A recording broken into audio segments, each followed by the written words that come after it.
Good morning. I am Beth Taylor. Some of you may not know me or may not remember me, but I have been a member of this church since 2016. I haven't been around a lot recently. I'm attending seminary part-time. I'm in my final year. I'll be graduating this May, which I'm very excited about.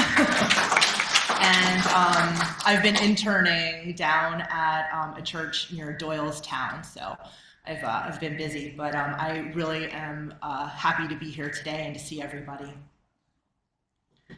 So most mornings I take time to journal. I do what's called a brain dump to get everything out of my head and onto paper. This morning practice helps me clear my mind and it helps relieve stress.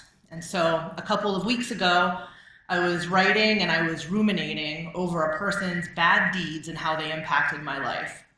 I found myself praying to the karma gods to make this person's life miserable in 100 different ways.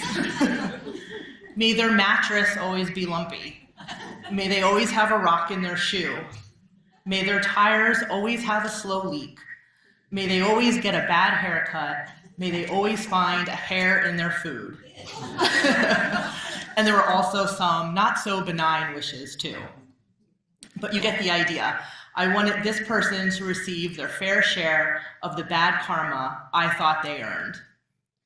And one of our great sages of our time, Taylor Swift, has a lot to say about karma. She sings in her song Karma that karma is her boyfriend, karma is a god, karma is the breeze in her hair on the weekend, karma is a relaxing thought, karma is a cat purring in her lap because it loves her. Karma is all of the good things she gets for keeping, quote, her side of the street clean. And the people who have wronged her or caused her or others pain, well, she has these words for them. Karma is when your check's about to bounce. Karma is the fire in your house. Karma is the thunder rattling your ground. Karma's on your scent like a bounty hunter, and karma is going to track you down. This is the idea that I think most of us are familiar with when we think about karma. You get what you deserve, what goes around, comes around. And there's a certain level of comfort in the idea that there's some sort of cosmic justice system punishing the bad people in the world and rewarding the good people, especially when you feel powerless or are victimized or you see others suffering. It feels wrong and unjust when terrible people get away with doing terrible things, yet seem to move through life unscathed. Justice would be them getting their just desserts, sometime in this life or maybe the next, just as long as they get them. In the book Rethinking Karma, the Dharma of Social Justice, Buddhist Jonathan Watts notes that this belief stems from the dominant popular and oversimplified Buddhist philosophy of karma, as a result of one's actions from previous lives. Our bad or good actions from a previous life create the conditions for a bad or good existence in this life, which consequently influences the path we take towards rebirth in the next life. In this popular understanding, karma acts as a remote and transcendental force. We might think, well, what's the harm in that? If this belief gives us some sort of measure of comfort, even the smallest sense of empowerment, that's okay, isn't it? But the problem is that when we look at the world today, by and large, we see that karma thought of in this way isn't working. Good people suffer every day. Right now, thousands of innocent people are being killed in Palestine, Israel, and Ukraine, dying horrific deaths and experiencing unimaginable losses. In the United States, trans people are being targeted for simply being who they are. Lies about trans people are being used by Christian nationalist organizations and politicians to validate legislation targeting the trans community. More than 385 anti-trans bills were introduced in 2023 across the country. The disinformation being spread is motivating harassment and violence against trans people, particularly Black trans people, as right-wing groups demonize and criminalize the trans community and anyone who supports them. With the overturning of Roe v. Wade in 2022, women are being denied their right to health care and the right to their bodily autonomy. You may have heard of Kate Cox, a pregnant 31-year-old woman in Dallas, a mother of two, who took the state of Texas to court to get a doctor-recommended abortion. A series of tests revealed that the baby she and her husband were expecting, a little girl, had trisomy 18, a genetic condition that causes severe developmental problems. If her child was born alive at all, she would survive only minutes, hours, or days outside of the womb. Kate was advised by her doctor that she needed an abortion to preserve her health and her future fertility. Before the overturn of Roe v. Wade in June 2022, Texas law would have allowed Kate to have an abortion at her doctor's office or hospital. But now, her doctors told her they could not perform the procedure, and there was likely no one in Texas who would. With the help of the Center for Reproductive Rights, Kate filed a lawsuit asking for a temporary restraining order to allow her to have an abortion, asserting that continuing the pregnancy threatened her health and fertility. The court initially granted her permission, but this was challenged, and while Kate waited on the legal system, her condition deteriorated. She was forced to flee Texas to get an abortion. Her decision was validated when the court ultimately ruled against the advice of Kate's doctor that an abortion was not necessary because the, quote, difficulties with her pregnancy were not severe enough. Ultimately, Kate had the means to escape to another state, but millions of poor Texas women do not. Where does that leave them? We also have a Republican presidential forerunner who plans to criminalize homelessness. He is promising to round up and arrest unhoused people and move them to government-run camps that sound alarmingly like internment camps for, quote, rehabilitation, all while doing little to address the root cause of our homelessness crisis.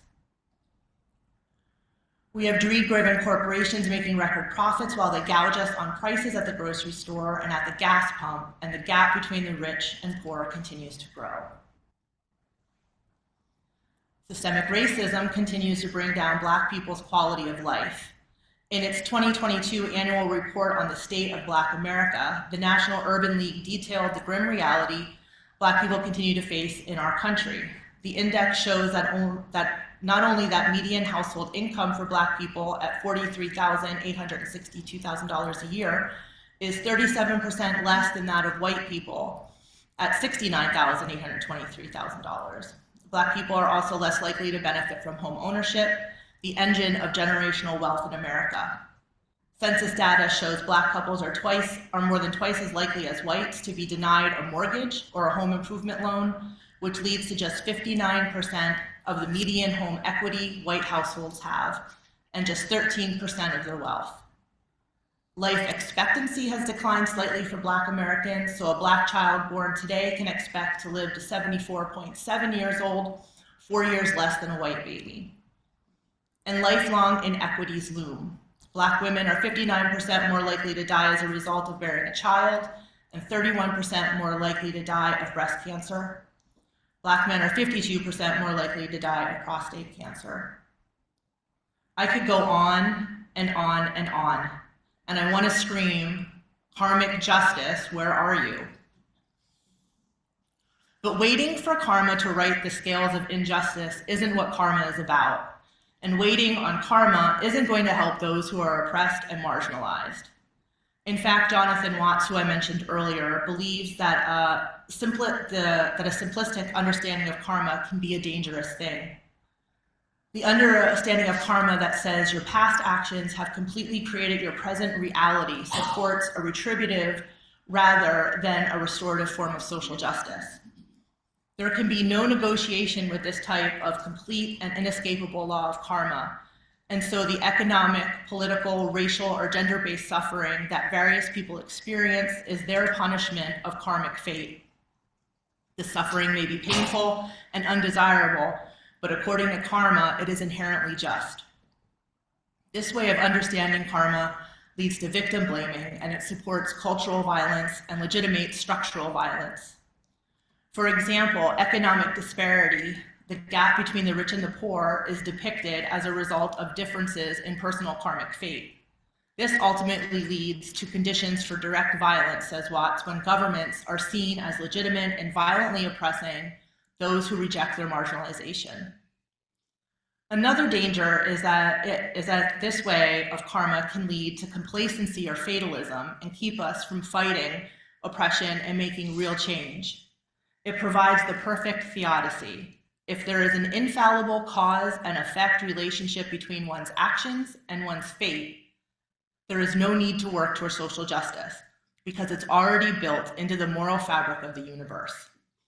In fact, if there is no undeserved suffering, there is really no evil that we need to struggle against. But we don't need to throw the karmic baby out with the bathwater.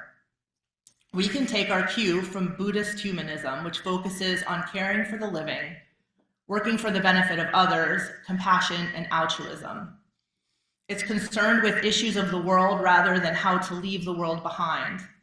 It is concerned with benefiting others rather than oneself. It is essentially an optimistic belief in the core dignity of humans and their ability to transform themselves in a positive way. Buddhist humanists like you believe in the inherent dignity of all humans, our interdependence, and creating harmony through relationships. It's expressed through actions that contribute to the welfare of society, human rights, world peace, and social justice. If we take the concept of karma seriously, it implies that we are responsible for our collective future happiness right now. The qualities of my actions in this moment, the seeds that I plant, yield my future experience. But not just my future experience, but the experience of everyone my actions affect. Karma is not set in stone, it is not out of our control, and it is not indirect.